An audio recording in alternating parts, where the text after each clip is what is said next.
So you've just delved into the world of Total War and you're losing battles left and right, and you have no idea why.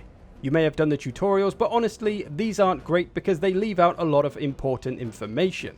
In this guide we're going to look to give you that important information and teach you how battles work, what you're supposed to be doing, and most importantly how you win them.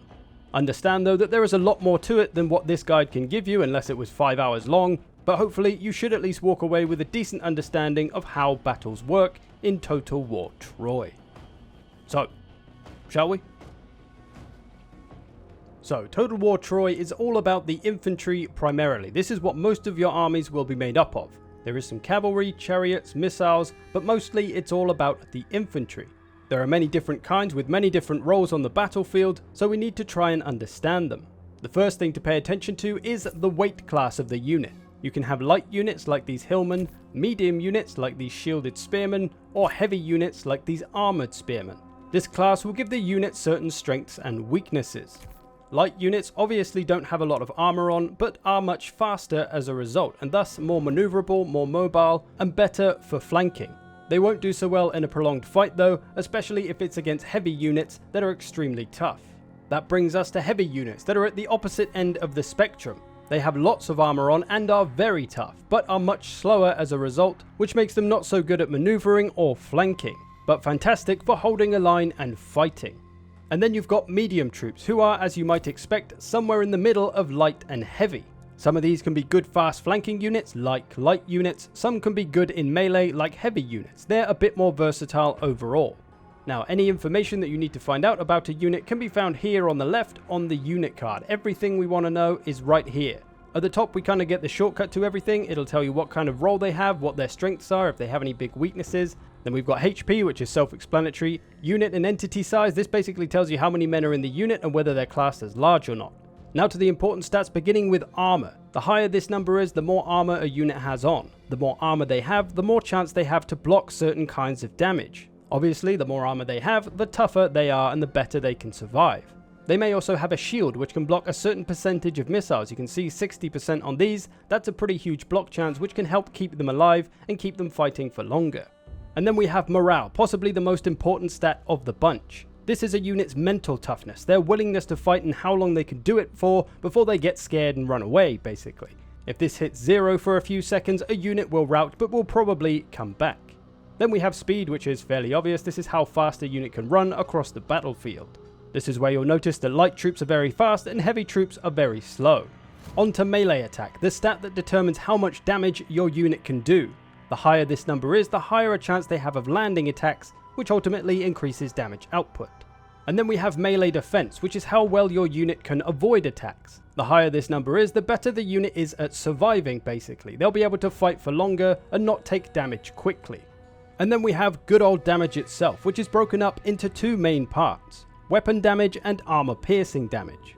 Armor piercing damage is always applied to your enemy with every strike that lands, no matter how much armor they're wearing. And for the regular weapon damage, this has a chance to be blocked by the armor. You'll do anywhere from 0 to the maximum number that it says, in this case 28, which will simply be a dice roll affected by the armor. The more armor a unit has, the better a chance it'll have of blocking more of that weapon damage. And then you'll have bonuses like bonus versus large, bonus versus axeman, whatever. This will increase damage against certain types of units. And then we have charge bonus, which is an increase to your damage and melee attack for about 13 seconds, which degrades over those 13 seconds. The bigger this number is, the bigger the boost will be. It will be applied when your unit enters a charge animation and makes contact with an enemy unit. And then at the very bottom of the unit card, you'll have abilities which will show you specific, sometimes unique things that units can do. Always check these out because it may help you understand a unit's role. So you've just jumped onto the battlefield and you've got a whole bunch of units that you don't really know what to do with. The first thing you're going to need with them is a formation, and their stats will tell you where they need to go in a formation. Now, if you have no clue about formations, you're going to start with a front line. This is where the majority of the fighting and killing will be done. You'll then have a left flank and a right flank, which will be units that will either defend the back of your front line or that could push on the enemy. Depending on what's coming your way or what your game plan might be, may dictate how you play them. So this is your front line again. You've also got your back line as well. This will be missiles and javelins and maybe some reserve troops that are there to back up the front line if they struggle or to protect those ranged units. So, of all of these units, who's going to make the best for the front line? Who's going to be the best on the flanks? Who's the best to keep in reserve? Well, that all depends on the stats and the unit's role. For the front line, I'm typically wanting heavy troops that can do well at surviving a long time. If they break quickly, it's going to expose my backline and make everyone else flankable, which will bring us all kinds of problems. So these heavy Champions of Thea are a great frontline unit. They've got a ton of morale at 85, decent melee defense at 50, and a nice bit of armor on at 70 with a shield that blocks 60% of missiles. This combination of stats, melee defense, morale and armor all being high, is a trio of stats that indicates a unit is good at holding a line and staying alive. Although this unit happens to be unbreakable, which means they won't rout, so their morale doesn't really matter. They've also got decent weapon damage, so they can put the hurt on the enemy front line. However, these two units being very good means they're very expensive, so I can't bring too many. I've only got 2 units, which makes my front line very short and easy to flank, so I need to make it longer. What I'm going to do is add a couple of my spearman units onto the end to help make that front line longer. It's not going to be as strong at the edges where I'm going to have the spearmen, but at least someone won't be able to run straight behind my champions and flank them.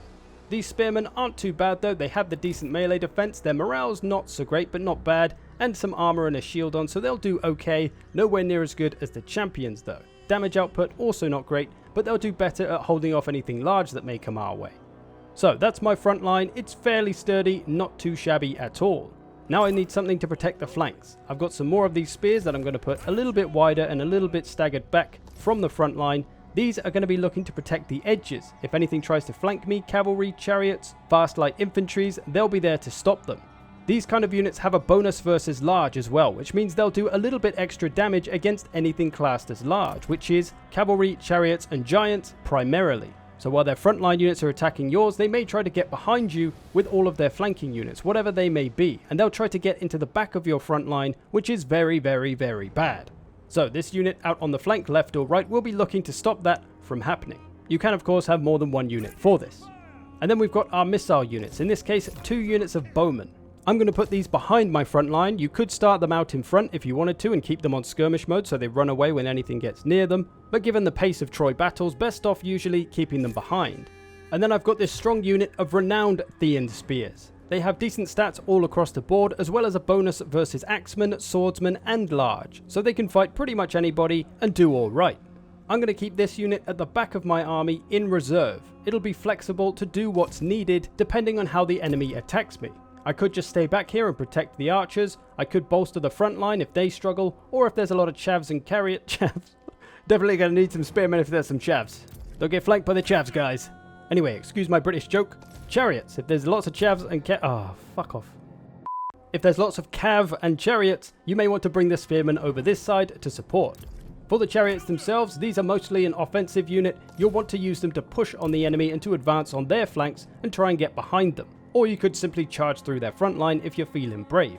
This leaves me with 2 units of Javelins and 2 units of Thessalian Marines. These 2 make nice flanking units as they're both light, and the Marines have stalk so they'll be invisible until they get close. These 2 units are great for flanking, so that's what we're going to look to do with them.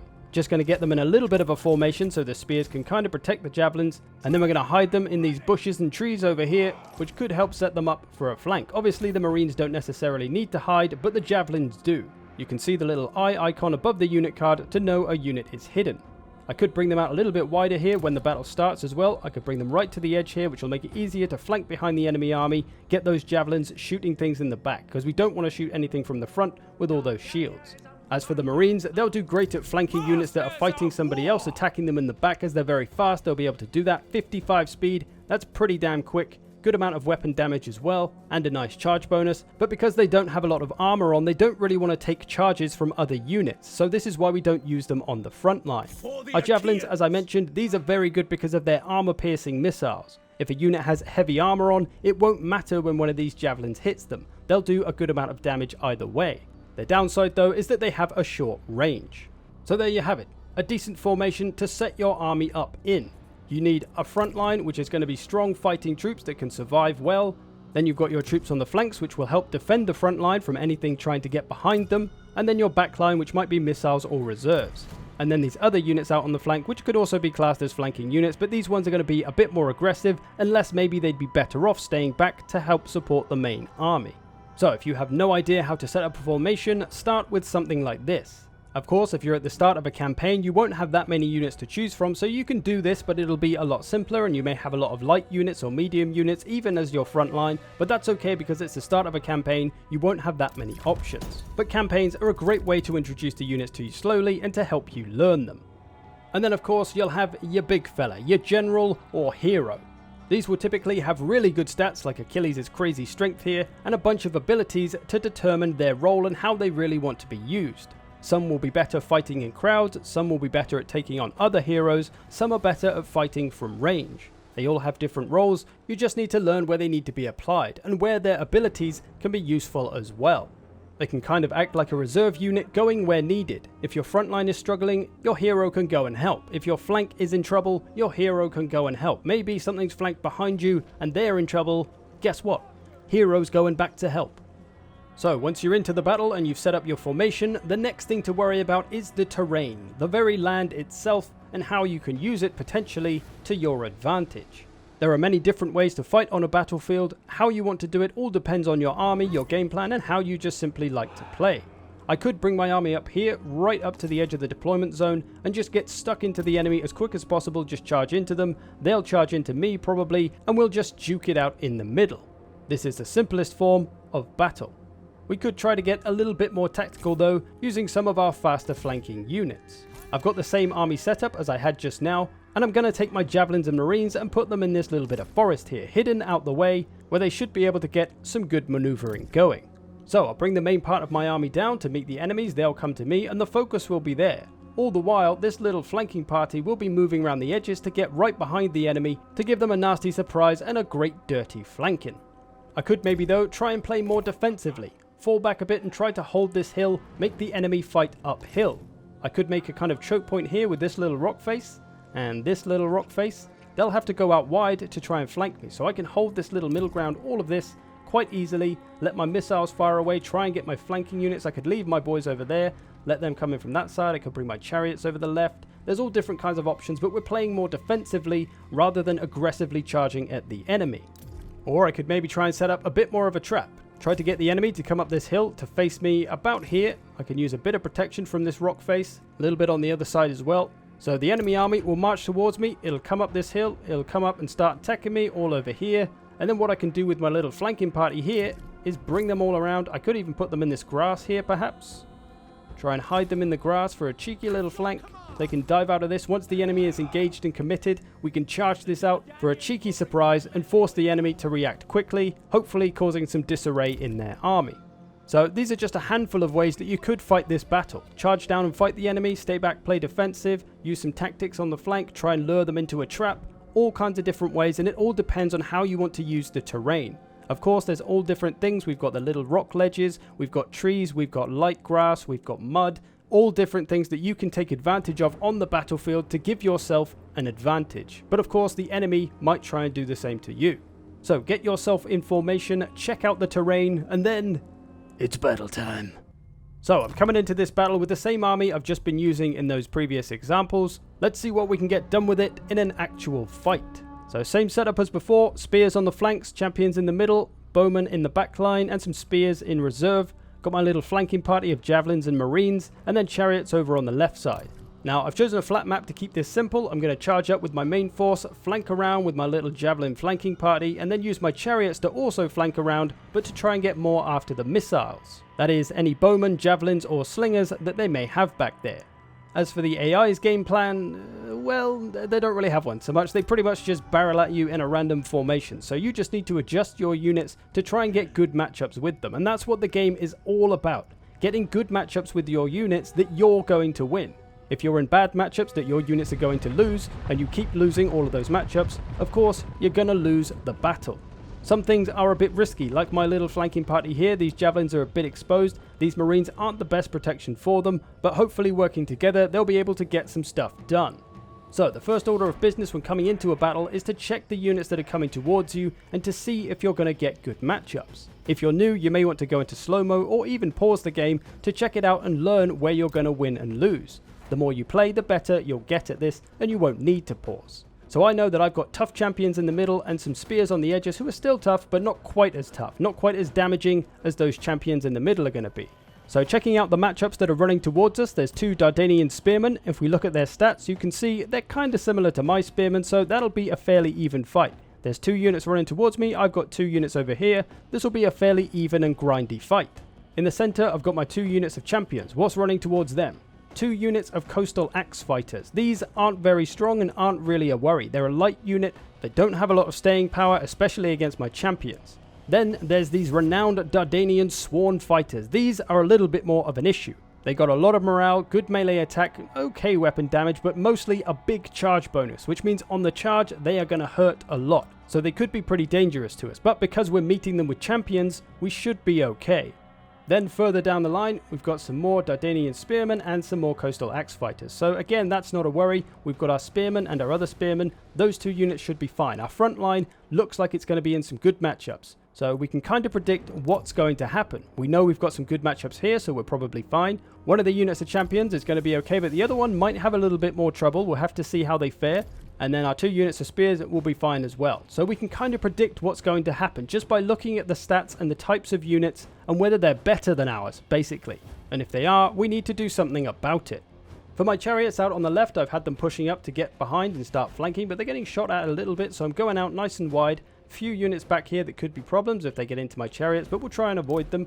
On my right flank, it's a little bit of a dangerous situation. There's some heavy Trojan chariots coming towards us and some strong sworn fighters, so we need to do something about that. Front lines are clashing now though, and we're charging into the enemy, and this is a very important thing to do. Make sure you charge into the enemy. Give attack orders, click on enemy units, get your units charging. If you're just moving an army and they happen to run into the enemy units, that is not a charge. You need to click on an enemy to issue an attack order. Now for a few important notes on ranged units or missile units. Archers, slingers, javelins, chicken throwers, whatever. You need to think about who you're targeting. You can see both of my archers are targeting this unit of renowned sworn fighters because they don't have much armor and no shield. This makes them a very vulnerable target to my non-armor piercing arrows. And one of the most important things about choosing your targets is the goddamn shields. There's a lot of them in Total War Troy and they have big defenses. 65% block chance on this one. I think there's shields that go up to 85% block chance. That is a lot of wasted ammo if you were to shoot at this unit from the front. You can shoot them from the back and they won't get their shield advantages, but it's a huge waste of ammo to shoot at shielded units from the front. Make sure you don't do that. You want to try and either flank them to get behind them or find a target that doesn't have a shield. Now, while these bowmen don't have a lot of armor piercing damage on their arrows, javelin throwing units generally do. They'll have this little armor piercing symbol which shows that they do more armor piercing damage than base damage, or missile damage in this case. So if this unit can get behind a big heavy unit that probably has a shield, they'll be able to absolutely smash them in the back with armor piercing javelins and do a tidy sum of damage. You can see these chariots have engaged my marines here, which isn't a great fight for them. The javelins are trying to help out. Over here, I went to flank around with this unit. I was trying to come here, but I saw this unit coming over, so I engaged them instead to keep them from the front line. Over on the other side, I've got a spare unit of spears doing nothing, so I'm going to flank around with them. We'll get to that in a second. Most of the front line doing okay here. Champions, you can see they've broken away those axe fighters. We knew that was going to happen. That's all good. The other fights, as expected, are taking a while and are a bit of a churn. My bowmen have changed target to this more exposed unit of sworn fighters. Again, no shield, no armor. It's the same unit. They're just in a different position because I can't shoot the other one very well anymore. So change my target. Achilles in the middle, getting stuck into the enemy general. Of course, like I said, use your general where he's best needed. Use his abilities when necessary. You just have to read the tooltips to learn what they do. We're doing all right on the right side. Now on the left, I've set up this flank, and this is one of the most important things you need to be doing in every single battle. You should always be looking to try and flank your enemy as much as possible. That means attacking them in the back or sides while they're attacking another one of your units. This will sandwich the enemy in the middle and give them a whole lot of problems. So we've got one of our units holding the enemy in place, and then another one of our units charges them in the back, making it very difficult for that enemy unit in the middle to escape. Now because this enemy unit is fighting on both sides, more men are fighting, which means they'll take more damage in a shorter space of time.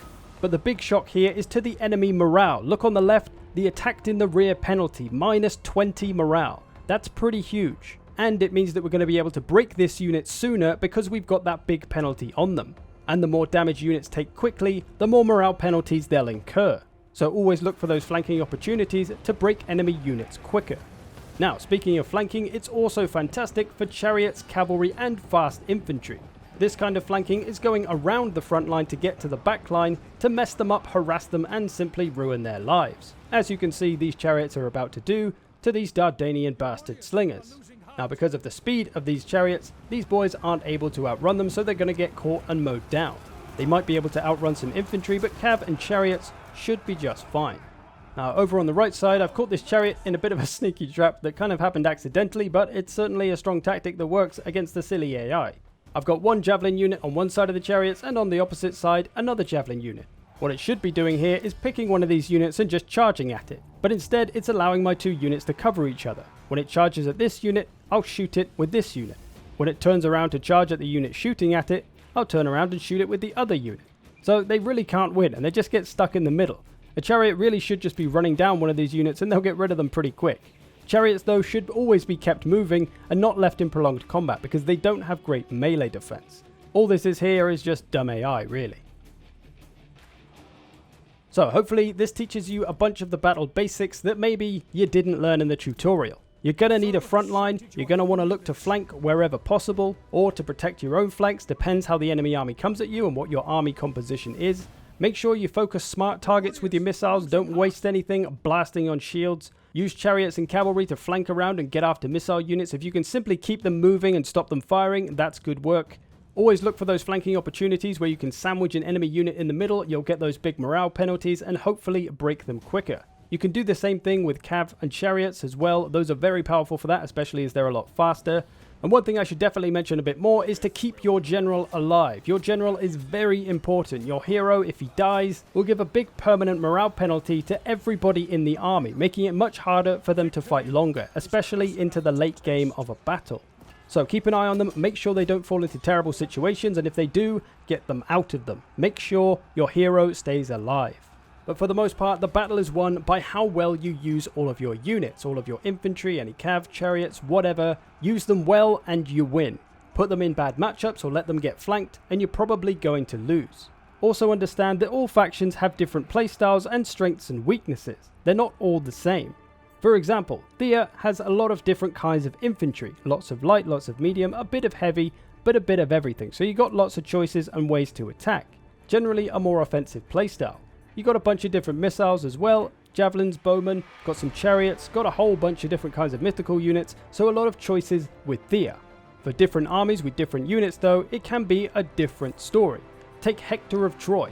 His army has a lot of infantry, but most of it is heavy. He has a lot of tough, big grindy infantry, so he's not great at maneuvering around the battlefield with any fast units. He mostly relies on his big heavy units, so more of a defensive playstyle potentially. Got some missiles and javelins, chariots, a few different things, but mostly more heavy and defensive. And then we've got Sparta, who has a whole bunch of different kinds of troops and some missiles, but they don't have any javelins, no short-range armor-piercing missiles. So maybe Sparta will have a little bit more of a problem facing heavy missiles. Or how about Paris of Troy? He doesn't have a great deal of options in melee infantry, but he does have a whole lot of ranged options. Lots of different archers, some of the best in the game, javelins, slingers, whatever you want, Paris has got them. So potentially better at ranged heavy defensive armies. Or what about Ithaca, more of a sneaky trickster army? They've got lots of light mobile troops, but not so many medium and heavy troops. And a good old amount of missiles, lots of javelins, lots of slingers, a bunch of units with stalk and things like that. So they have to use the map a bit more, get a little bit more sneaky, try and lay some traps, lay some plans, and play a little bit differently than other factions, potentially. You don't have to play how your faction is supposed to, necessarily. And this is the beauty of Total War. You can get creative on how you attack your enemies, what your army is made up of. You could bring all spearmen or all bowmen. Some of those won't work very well, some will. You'll have to try stuff out and see what works for you. Just remember that all the units are different and will have different roles. If you use them in the wrong kind of role, if you try to use a big fat slow heavy unit for flanking, they'll be very slow at that and they probably won't do it very well. If you use a light, cheap, crappy unit for your front line, they're probably going to break quick and expose everything behind your front line. Regardless, you'll need to look to get good matchups with your units to give you the best chance of winning. So there we go. How to play Total War Troy battles. Hopefully this helped you out to learn the battles a little bit more. Like I said, there's a lot more to it than I can really put in this video, but hopefully this will give you a good start in understanding the game. If you want some more basic stuff, check out this video. I hope you've enjoyed this. Thanks for watching. I will see you in the future.